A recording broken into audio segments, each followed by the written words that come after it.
Hi, I'm David Chapman, and I'm here to talk to you about the commercial lease. Commercial leases are a little different than residential leases, and so we want to just talk about, pay special attention to some of those differences.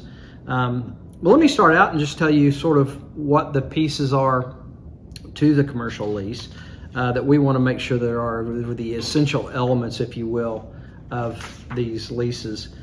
First of all, the parties. And one of the things I want you to make sure of when you do these commercial leases is check the title by going to the county assessor and finding out who the actual owner is of the property, and use the entity that's owning the particular space that's being rented, or a property manager company to do this.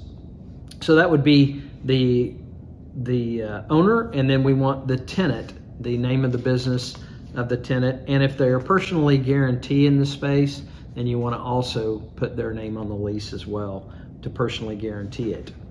Then we go for the premises or the space.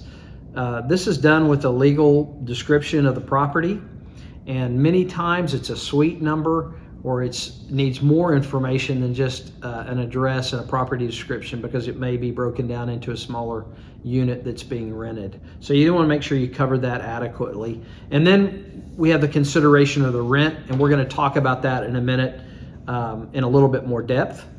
You have the term and the renewal options, which is sometimes a little different than residential, because these leases typically are longer in length, and they'll have renewal periods. We'll talk about that again too. Assigning and subletting is fairly common in commercial leases, so there'll be clauses in there regarding that. Signage, hold harmless claims, insurance claims are covered in these leases. Parking, common areas. So there's a lot of different elements like that we want to have in here that we're going to go over briefly. And so let's get started and talk about rent. So in commercial leases, we have considerations we don't have in residential that I think are worth talking about. And one of them is rent increases. Rent, because these leases are frequently for extended periods, I mean, they could be at least 3, usually 5, maybe 7, could be 20 years. The landlord attempts to offset the burden of inflation, particularly in time periods like we're in today with high inflation, by structuring the structured rental increases at prescribed intervals. And so there are different ways of doing this. In other words, you can go up a dollar per square foot per year automatically if you want, or you could negotiate an increase every 3 years based on some kind of an index, the consumer price index, or the LIBOR, or some other type of public index that's researchable that everybody knows about. So there's no confusion over how much that lease would go up or down, I suppose, given at the 3-year period, the 2-year period, however you wanted to work that. But the point is, you've got to protect yourself in these commercial leases because the leases are longer, and just things happen during a longer time frame, like inflation, increases in utilities, all property taxes, all those things. You need to protect yourself, and you do that through rent increases. Okay, so that's the first one. Second one's pass-through provisions. Typically an office will have a provision which the landlord will pay expenses up to agreed amount, or there'll be a pass-through provision on expenses. So up to the point where the landlord pays a certain amount of utility expense or insurance expense or some other expense, then the tenant starts paying for those. So we've literally passed those through to the tenant. So in that, then the landlord pays it and it's passed through to the tenant. We call those pass-through provisions, and those would have to be identified in a lease. The base rent will also be identified in this. When we do that, typically in a commercial lease, we've got to identify whether we're doing net usable area, net rentable area, the different types of measurement of space. So how is it that we determine how much space they're renting? What measurement did we take? Did it include common space? Did it not include common areas? And then that price per square foot then is multiplied by the space that they're actually occupying. So that has to be identified very clearly in the lease, the method in which we measured the space, and then the price rent per square foot that they're going to be paying, and then it's calculated. Another one that sometimes we see in commercial leases, particularly in malls, is a percentage rent. In a percentage rent, the landlord gets a percentage of the gross sales of the tenant. That can be very complicated, but it can also be very advantageous, because then the landlord has some skin in the game to keep up the facility or to keep traffic consistent to the facility. Anything that they're sort of in charge of or that they're accountable to, sometimes percentage rents make a lot of sense, and retail is the one that comes to mind there. Common area maintenance, we call these CAM expenses. So common area maintenance would be stuff like big atriums, common bathrooms, parking lots, entries, all kinds of things that are used in common by all tenants. They need to share in the cost of maintaining those. Those are called CAM fees. Those are generally as a price per square foot, so that the more space that you have, the more burden it would be on you to take care of the common areas that your employees or your customers use. That's called CAM, common area maintenance. Okay, so in general, there are a couple ways of paying rent, and it depends on who pays what. So we have something called a gross lease. In most office leases, the landlord pays all the expenses, even within the tenant's space. So this would include vacuuming, emptying waste, emptying ash, still routine maintenance throughout the whole place.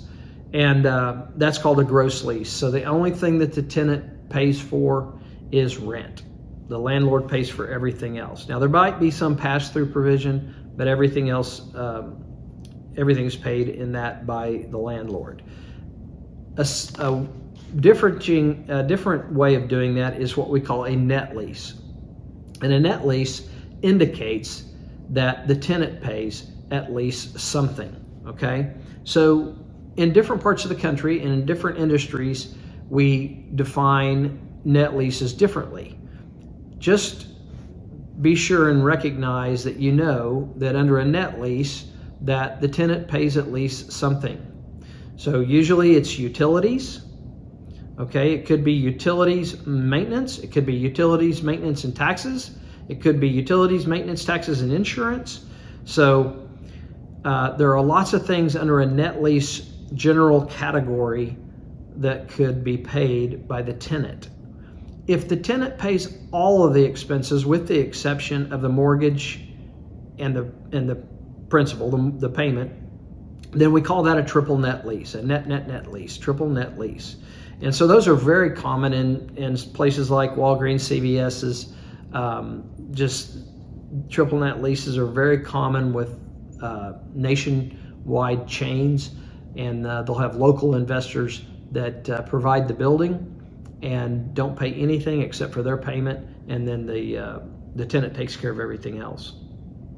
Okay, so another thing that you might find in there in a commercial lease that's a little bit different than, say, a residential lease, or provisions for auditing either the landlord's books or the tenant's books. So there might be some method that they might be able to take a look at each other's position to ensure that they're strong going forward, because there is great dependency and partnership between a landlord and an owner in a commercial lease.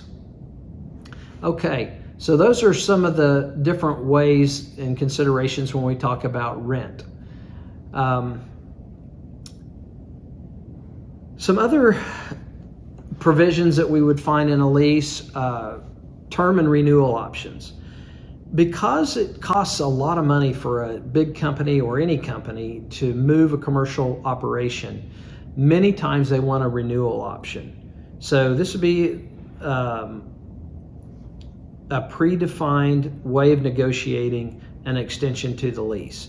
So you may do a 3-year lease with a 2-year extension, and then that 2-year extension may be adjusted. The rate may be either negotiated at that time, or it could be pre-negotiated, and it could be some function or relationship to the consumer price index or LIBOR or some other way that you could determine what the new rate would be after the first term. So you've got to identify the current term, whether it's 1 year, 2 year, 3 years, 5 years, 7 years, whatever, and then any renewal option that would go on from there.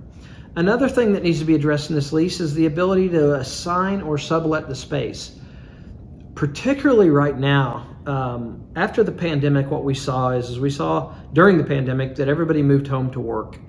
Now the pandemic is over, people are coming back to the workplace. When they come back to the workplace, not all of them are coming back, and they're coming back slowly. And so what we found is that most tenants don't require the space that they did before. If they have the ability in their lease to assign or sublet, what that means is that they could assign all, if they take all their space and they transfer it to somebody else, then that would be an assignment. They'd be assigning all of their space, and then somebody else would either share the liability for the payment or would take in the entire liability for the payment. That would be an assignment. Under a subletting, it's just a portion of the space. So maybe they only need half the space now for their employees, and the other half they're going to lease or sublease to a new tenant. Both of these, the assignment and subletting, would only be possibility if the lease allowed it and the landlord approved it. So that's why it needs to be in the lease, whether it's allowed or not. The next one that's huge in commercial is signage. Signage is important, particularly, really to any business, but particularly retail, people that need people to come to their offices. But even offices want signage to build their brand and other things. So you need to have a provision and some payment on who pays for the signage, what signage is allowed to go on the building, where it would be very specific conditions that apply to the sign and what it costs, where they can put signage. Lots of misunderstandings happen on the signage. You will want to have in there a hold harmless clause that holds the landlord harmless, and even requires the landlord to be put on the insurance policy as another named to prevent the liability to the landlord from the tenant. All right, and then that kind of gets us into insurance requirements. We require $1 million liability insurance with our tenants, and then we ask them to name us as another insured on their policy as a landlord, and that's something that you might want to consider when doing a commercial lease. I think that makes a lot of sense. And also, you want to make sure as the landlord that they have and understand that you aren't able to and aren't liable for any of their stuff in the event of a fire or a flood or anything like that, and that they need renter's insurance on their policies. Okay, that kind of covers that part. Oh, parking. I think it's also important to talk about assigned apartment spots when we're talking about commercial leases, charges for parking, and understand the parking requirements legally for the use that they want. And I think the use of common spaces, the use of parking, and that thing needs to be very, very clear. They need to understand what their obligations are inside the suite, what they're able to do and not able to do. And while we're talking about that, let me say a little bit about building TIs, or tenant improvements. In these commercial leases, we're typically going to give them at least some money to do some tenant improvements to the facility. Those might be paint, carpet, flooring. There's a lot of things that they could do specifically that they need for their application. These are good negotiation things for a landlord, and I'll tell you why I like them. If it's something that could be retained after the tenant leaves, then it's actually building value into your building. If it's not something that any other tenant could ever use, and they're going to have to be destroyed or removed when they leave, it doesn't add value to your building. So when negotiating these things, always consider what does this do to the value of my building going forward after this tenant? Could any of that be retained or not? And then that will tell you maybe how much of the tenant improvements you can share as the owner of the building. Okay, so just wanted to say something about that. What are the tenant obligations and what are the landlord obligations for any type of maintenance inside the building once you get those TIs completed? Because if you're going to have responsibility for the maintenance of their tenant improvements, then you ought to have some say on how those tenant improvements are actually constructed.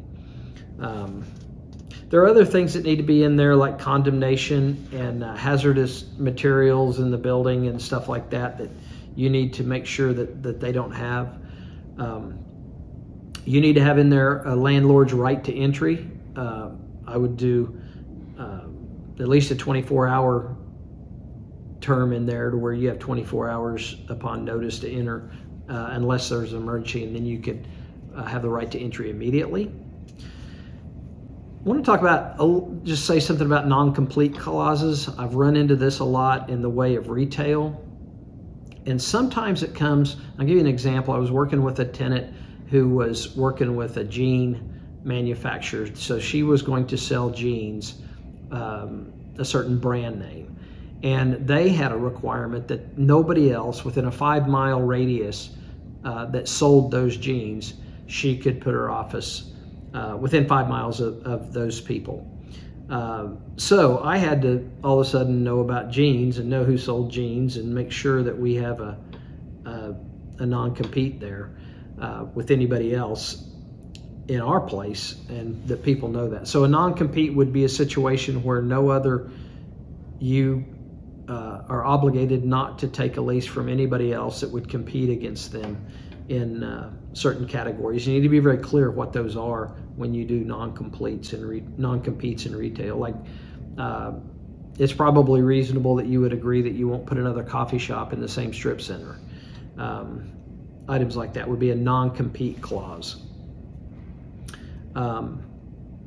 Broker's commission. Always be very clear who's getting paid in the transaction, and transparent on what's getting paid. Also be very transparent about ownership of things. Particularly if you're a realtor, a real estate agent, or a licensed real estate professional, be sure and disclose that in your lease. The last thing I want to talk about is just because leases are complicated and long, sometimes it's behooves you to do a letter of intent. So a letter of intent would be significantly shorter. It's a non-binding document that would outline the terms to see if you're close enough into agreement to actually go to a lease. I recommend LOIs, letter of intents, just to keep you from spending the time of getting to a lease if the rate isn't appropriate or the initial things. You can get into the details in the lease, but make sure that all the big stones are covered in a letter of intent, and then that will sometimes get you to be able to go to lease. So that kind of gives us just a brief outline of the commercial lease process.